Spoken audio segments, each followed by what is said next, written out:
Today we're going to go on a little shopping trip and I'll take you along. And I attempted to do a little vlog style video, but that's really not my thing, so enjoy, or you can just skip to the haul that's at the end. I'll timestamp it. But without further ado, let's get into it.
Let's get into the haul. You'll see what I bought at Barnes & Noble and the local store I went to, and also that little store that had some anime stuff. I also bought a figure, which is out of character for me, so I'll show that at the end.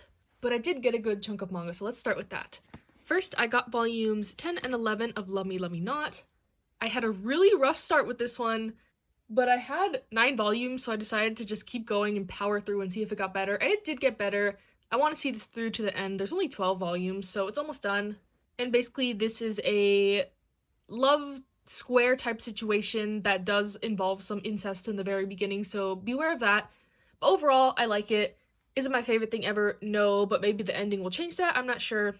But I'm just curious to see the end. Not so much that I'm enjoying it a lot, but I'm just invested enough already that I want to see it through to the end.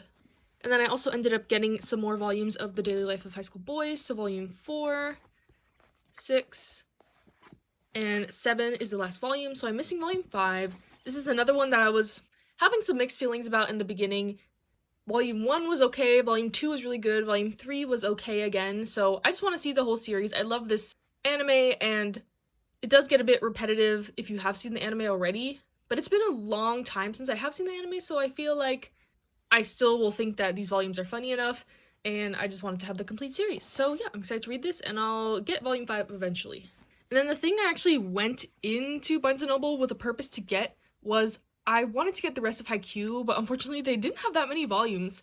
This Barnes & Noble used to have all their popular series behind the cash register, so you'd have to ask them for the volumes. But I guess they put them out on the floor now, and that seemed to deplete a lot of their stock, because I know, for me, it's awkward to ask them, like, hey, can I see that volume, or can I get that volume, because I'm pretty picky about the condition. And I don't want to sound like a diva if they give me one that has like a chipped corner and I'm like, actually, can you get me a different volume, you know? So I'm glad that they did put them out on the floor, but it seems like everyone else had the same feelings as me and were able to snag whatever they wanted when they were available to grab yourself.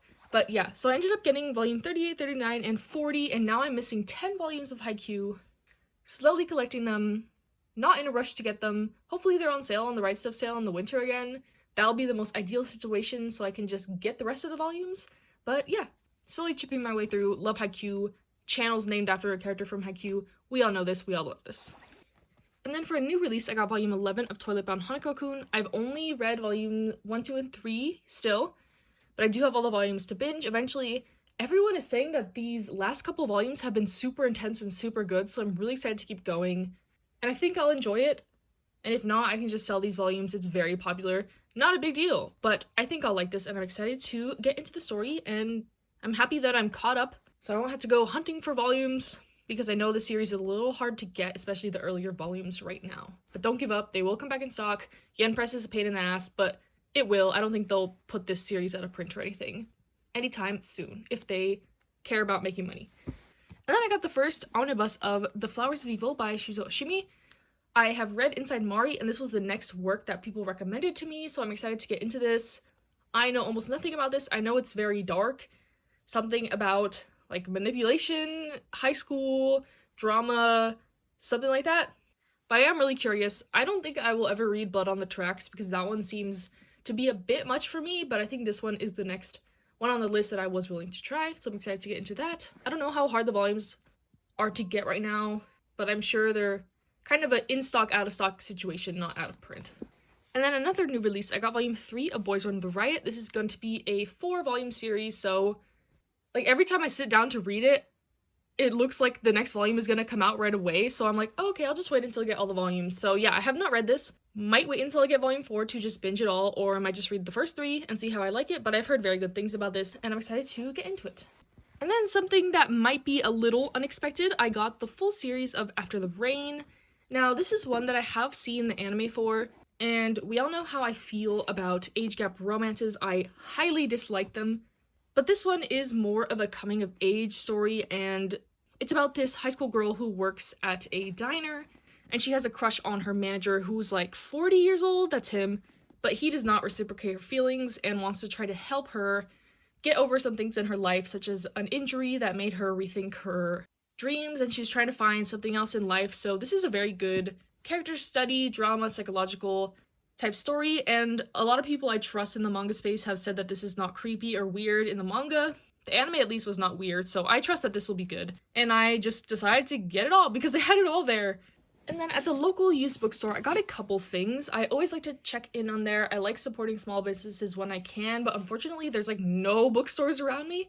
This is the closest one and it's like 30 miles away. But yeah, I ended up snagging volumes 5 and 6 of Sunny, so my set is complete for this. These ended up being like $5 each, which is a steal because these are hardback books. And then this was also $5, and this was kind of a really good find, I think. This is Tekko and Concrete by Taiyo Matsumoto, so I don't know if someone just gave their whole Taiyo Matsumoto collection to this used store, but I think this is a bit hard to find, and this is the all-in-one version, not the singles.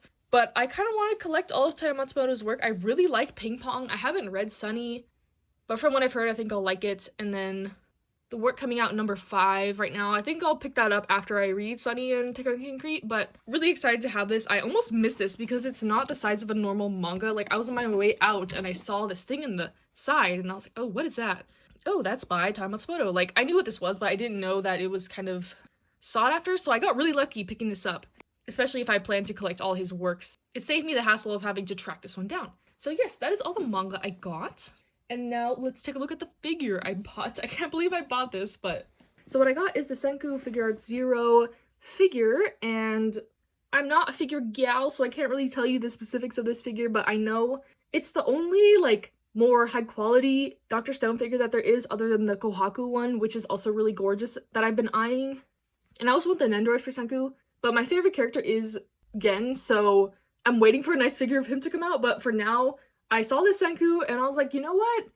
I'm gonna get this. So I got it, and it was pretty expensive. I spent about like $80 on it, and I don't know what the value is, because like I said, I'm not a figure collector, but I saw Gwen Collects get this recently, and it looked really nice. I'll put some b-roll of what it looks like after I set it all up, but I'm really excited to have this, and like I said, this is my first, like, expensive figure. All my other figures are, like, prize figures, etc., because a lot of my favorite characters, that's all they make of them, especially, like, Yamushi Pedal. The figures of them are so ugly, but it's all I can get, so I'm not super mad at it. But yeah, that is it for today. I hope you enjoyed this little attempt at a vlog and shopping video. I wanted to have something out because I've been a little bit absent recently, but never fear. I think December will be a better month for me content-wise. I do have some time off, so hopefully I can crank out all the videos I've been wanting to do. Thank you for being patient with me, and in the meantime, check out my Instagram. I do a lot of Q&As and interactive stuff on there if you're interested. And I'll see you next time. I don't know how to do figure b-roll, but here he is. I almost had a heart attack putting this together, but it's so beautiful. There's so many details. I'm really glad that I bought this, and I don't know where I'm gonna put it. It's currently living on top of this little shelf because it's too big for any of my manga shelves, but I'm really glad to have this, even though it was kind of an impulse purchase. But yeah, it's really cool, really a lot of details. I don't know how to describe figures. I'm not a figure collector, but yeah. I ended up putting him up here. It does not match the Host Club box set, but for now, it's safe. It's all good, and I'm really happy to have him.